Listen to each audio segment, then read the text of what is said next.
Everyone, this is Meenakshi Dilip Birari, working as a assistant professor in chemistry at Maratha Vidya Prasarak Samaj, Nasik. In previous lectures, we have studied the difference between accuracy and precision, also the methods of expressing accuracy and precision. Now, in today's lecture, we will talk about the classification of errors with suitable examples. We know that the term error has two slightly different meanings. The error refers to the difference between a measured value and the true value. That means the error often denotes the estimated uncertainty in a measurement. So, error is given by equation, that is E is equal to O minus T, where E is absolute error, O that is observed value, and T that is true value. If the error is smaller, greater will be the accuracy of an analysis.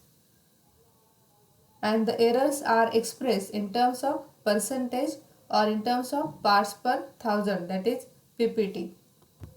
Error often denotes the estimated uncertainty in a measurement, and it can be given by this equation, that is E is equal to O minus T, that E is absolute error, O observed value, and T is true value.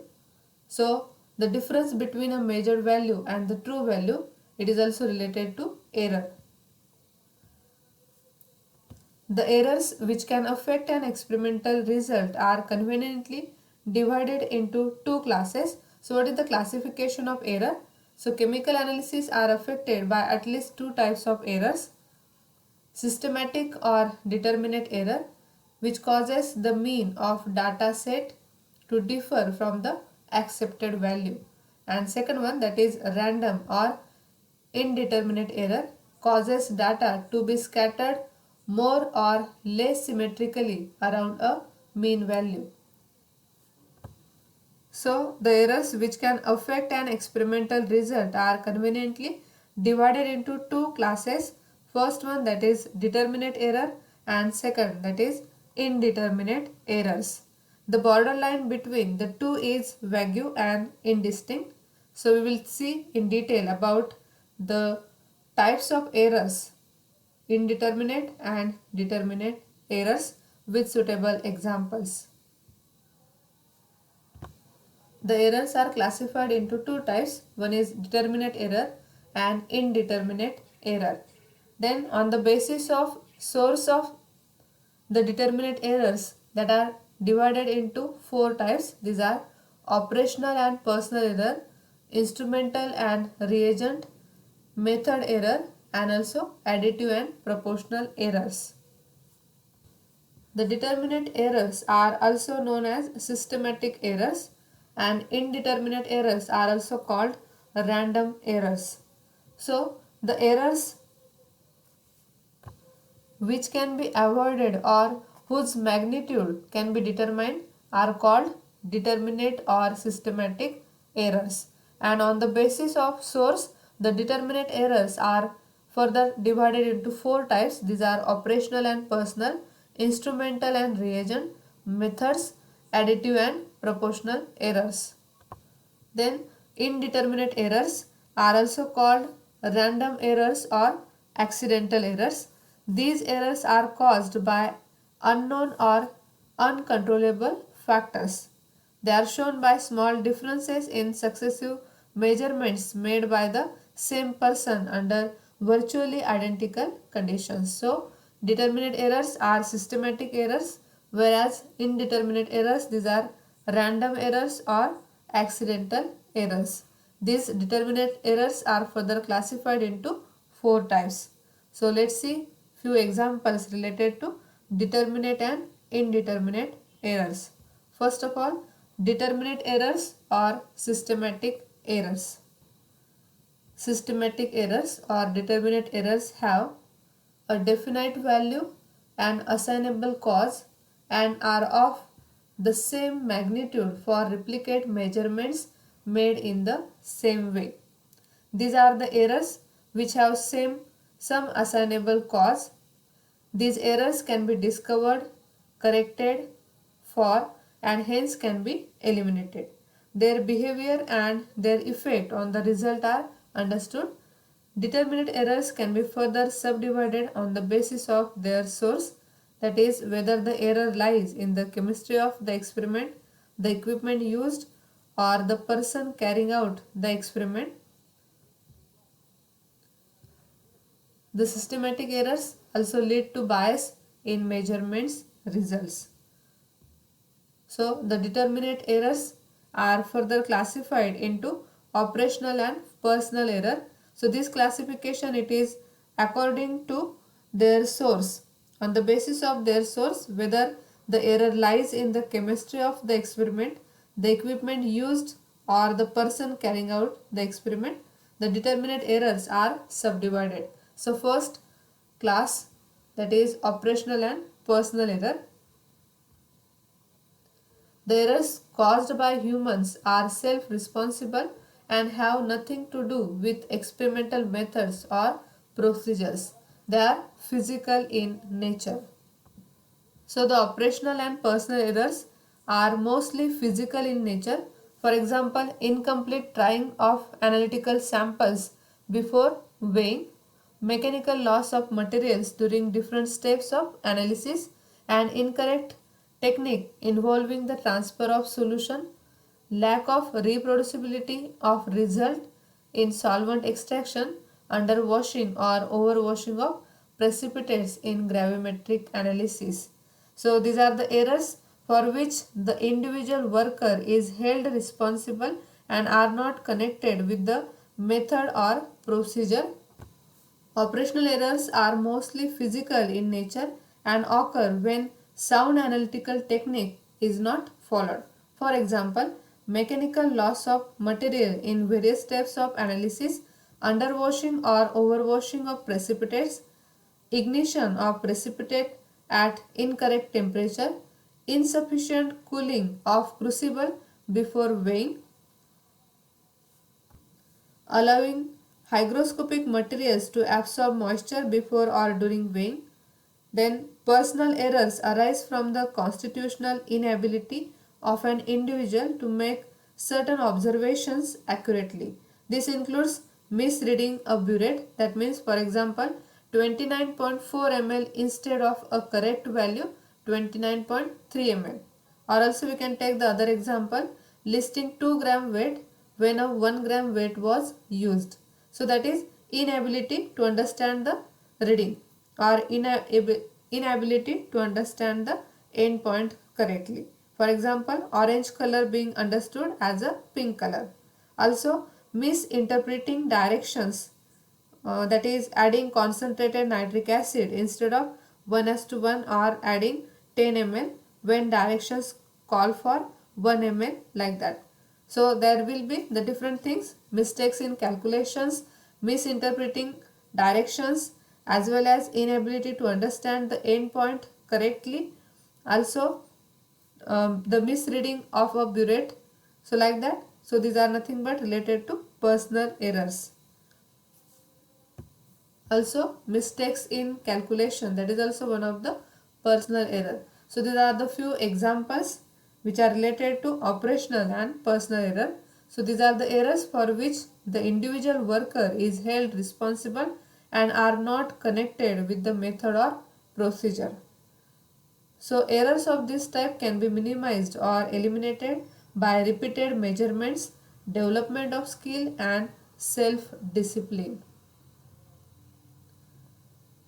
So that determinate errors or systematic errors or the constant errors, these are unsuspected, may be avoided or may be determined, that may be corrected with repeated practice or with repeated measurements.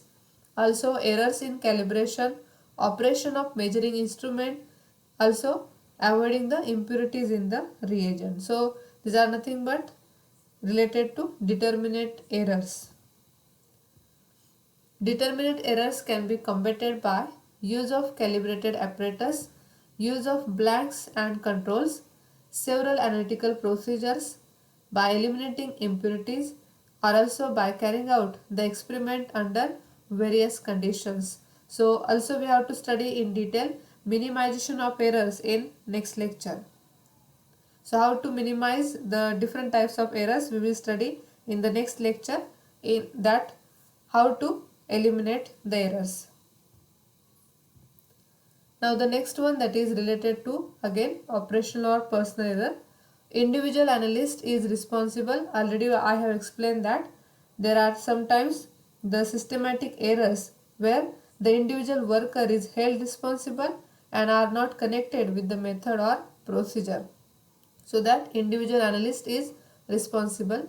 Errors are physical in nature and it may occur when sound analytical technique is not followed. So these are few examples of personal error. Mechanical loss of material in various steps of an analysis, underwashing or overwashing of precipitate, ignition of precipitate at incorrect temperature, insufficient cooling of crucible before weighing, allowing hygroscopic materials to absorb moisture before or during weighing, use of reagents containing impurities, also person unable to judge changes sharply in visual titrations which may result in slight overstepping of the endpoint. So for example, that will be orange color being understood as a pink. Here inability to understand the endpoint correctly. So that person, whenever it is unable to judge changes sharply in the visual titrations which may result in slight overstepping of the endpoint. So these are the few examples of personal errors. So the personal errors result from the carelessness, inattention or personal limitations of the experimenter. Many measurements require personal judgments. For example, that include estimating the position of a pointer between two scale divisions, or also the color of a solution at the end point in a titration, or the level of a liquid with respect to a graduation in a pipette or in a burette. So such a type of the experiments also require the personal judgment. So if it is not proper, or the carelessness or inattention, personal limitations of the experimenter also causes personal error. Judgments of this type are often subject to systematic unidirectional errors. A universal source of personal error is prejudice or bias. Number bias is another source of personal error that varies considerably from person to person. Digital and computer displays on pH meters, also the laboratory balances and other electronic instruments eliminate number bias because no judgment is involved in taking a reading. Now the second type of determinate error, these are instrumental and reagent errors. So the errors caused defect in the quality of the instrument and the reagent chemicals. So instrumental and reagent errors caused from the faulty construction of balances, use of uncalibrated weight, and also the introduction of foreign materials and the use of impure reagents. So these errors arise due to deficiencies in quality of the measuring devices and the reagent used for the experiment. For example, the 0 point of the pH meter may be wrong, burettes may not be calibrated properly, and also the balance is not functioning properly. A reagent contains a reactive impurity or a solvent is impure, etc. These errors are usually eliminated by fixing the instrument, calibrating the meters and the glassware, using high purity reagents and such other means. When the source cannot be located or eliminated, an appropriate correction factor is applied. So that standardization of instrument, purity of the chemicals or solvents, calibration of the glassware and cleaning of the glassware, These are the different methods by which the minimization of such a error can be occur. So the reagent error, here the attack of reagents upon glassware result in introduction of foreign materials, volatilization of platinum at very high temperature, that will be the example, and instrumental errors, these are due to faulty construction of balances. So it is caused from the faulty construction of balances, use of uncalibrated weight, introduction of foreign materials, and the use of impure reagents. Instrumental errors are caused by non-ideal instrument or the faulty instruments, by faulty calibrations, or by use under inappropriate conditions. Pipettes, burettes, and volumetric flasks may hold or deliver volumes slightly different from those indicated by their graduations. So, the calibration eliminates most systematic errors of this type. Electronic instruments can be influenced by noise, temperature, pH, and are also subject to systematic errors. So errors of these types usually are detectable and are correctable. Instrumental errors can be detected and also can be corrected. Then the next type, that is errors of method. So these are the chemical or physico-chemical in nature and lie in property of the system being studied. These errors originate from incorrect sampling and from incompleteness of a reaction. For example, in gravimetric analysis, errors may arise due to decomposition or volatilization of a compound on ignition, precipitation of substances other than the required ones, and also the solubility of a precipitate, co-precipitation, post-precipitation, etc. In a volumetric analysis, errors may arise due to failure of reactions to proceed to completion or occurrence of induce and side reactions, reaction of substance other than the constituent being determined, and a difference between the observed endpoint and the stoichiometric endpoint of a reaction. This type of the errors cannot be very easily detected.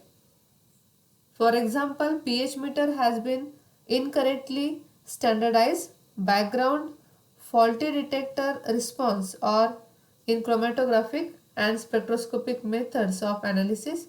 Also in gravimetric analysis, errors may arise due to decomposition or volatilization of sample or, or ignition.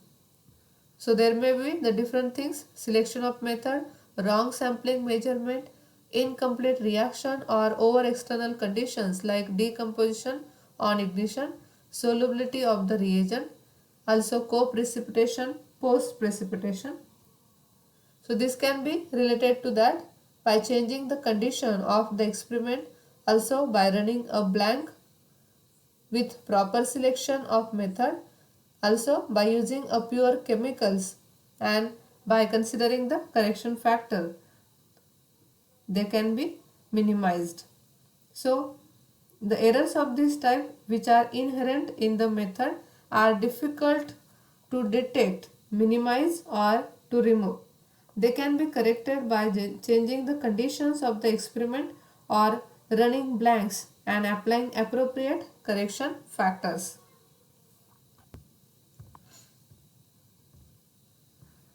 So the non-ideal chemical or physical behavior of the reagents and reactions on which an analysis is based often introduce systematic method errors.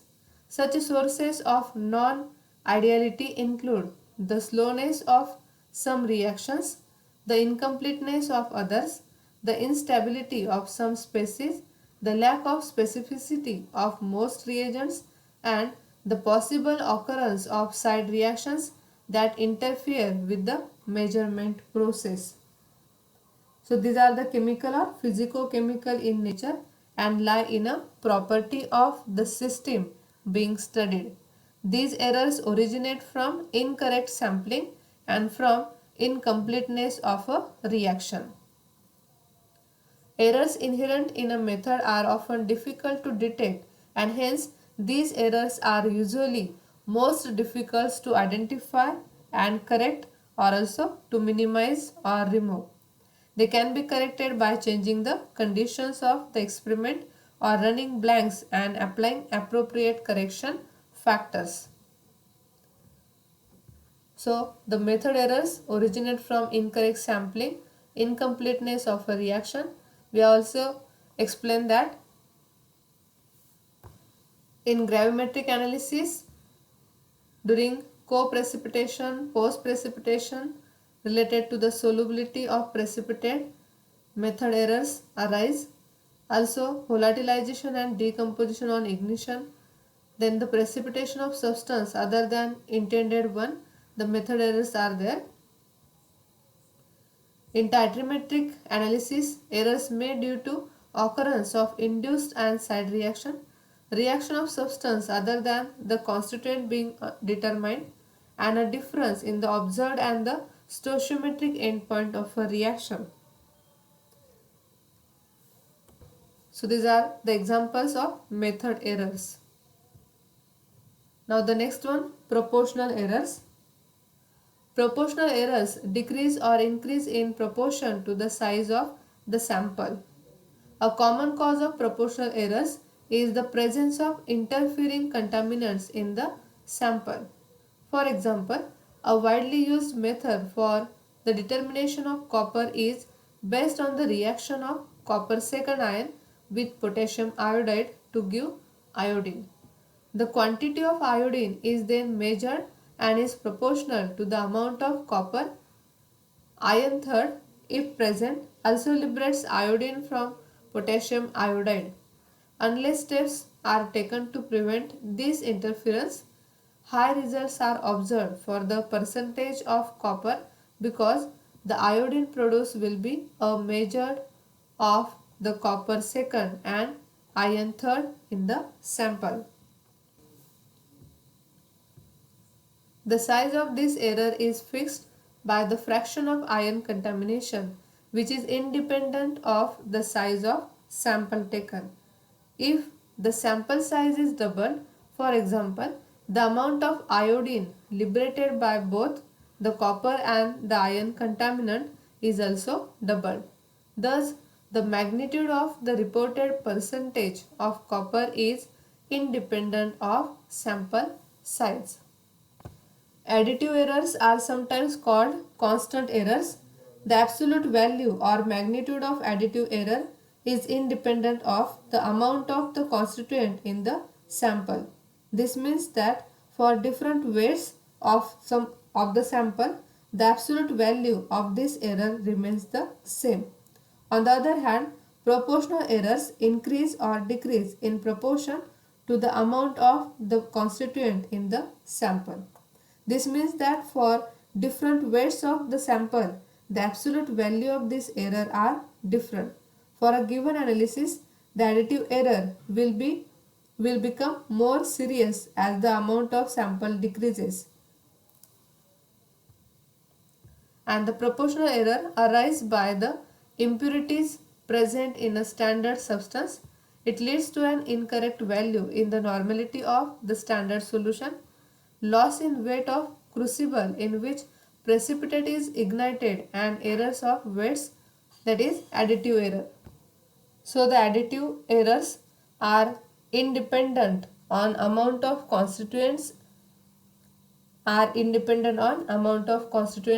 sample, and the proportional errors are increased or decreased in the proportion of amount of constituent in the sample. During the analysis, the additive error will become more serious as the amount of sample decreases, and for example, the proportional error is the interfering contaminants present in sample. If not eliminated cause proportional error. Now the second type, that is indeterminate errors, are also called random errors. These errors are called as random errors or accidental errors. They are shown by small differences in successive measurements by the same person. This error may be due to natural fluctuations, mistakes that occur even though the analyst has worked with the method of good and right with caution. These errors cannot be predicted or determined. It may be personal, instrumental, or variation in external condition. These errors are caused by unknown or uncontrollable factors. They are shown by small differences in successive measurements made by the same person under virtually identical conditions. These errors cannot be predicted or determined. For example, the equilibrium position of a balance varies slightly for every successive weighing. Also, the needle of a pH meter or a spectrophotometer moves slightly and gives every time a different reading. A person reads the meniscus on a burette a bit differently each time. Also, a liquid drains through a chromatographic column packing slightly differently each time, giving different RF values, that are retardation factor values. Thus, the indeterminate errors can be personal, instrumental, or due to variation in external conditions. Indeterminate errors can be treated by statistical methods, and it is only indeterminate errors for which statistical treatment is valid. The distribution of indeterminate errors is expected to follow the normal distribution, that is Gaussian law. According to this law, if sufficient number of observations are taken, it can be shown that a small errors occur more frequently than the larger ones. And the second one, large errors occur relatively infrequently, and positive and negative errors of the same numerical magnitude are equally likely to occur. So that there may be change in RF value every time, fluctuation in pH meter, or a little difference in repeated measurements causes this type of the error, that is random error or accidental error. These errors cannot be predicted or determined. The equilibrium position of a balance varies slightly for every successive weighing. Also, the needle of a pH meter or a spectrophotometer moves slightly and gives every time a different reading.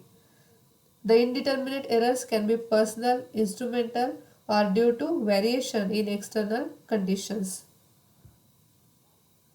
So successive measurements made by the same observer under identical conditions produce slight variation, that is also known as indeterminate or accidental error.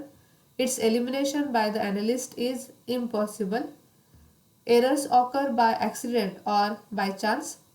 It cannot be allowed for correction because of the natural fluctuations that occur in all measurements. Then pseudo-accidental or variable determinate errors. Errors that arise from random fluctuation in temperature or other external factors belong to the determinate error, are often called as pseudo-accidental or variable determinate errors. These errors may be reduced by controlling conditions through the use of constant temperature baths and ovens, the employment of buffers, maintenance of constant humidity and pressure, reading fraction of units on graduates, balances and apparatus may reduce such a type of the error, that is pseudo-accidental errors.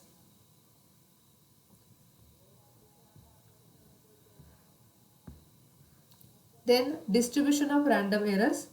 Random errors cannot be eliminated but can be reduced by increasing the number of observations and by using proper measurable apparatus. For example, weighing of chemicals on balance, for example, that is 12.46 gram, 12.43 gram and 12.45 gram.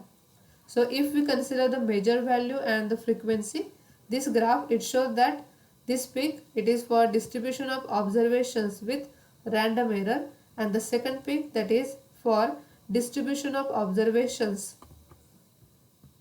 with no random error.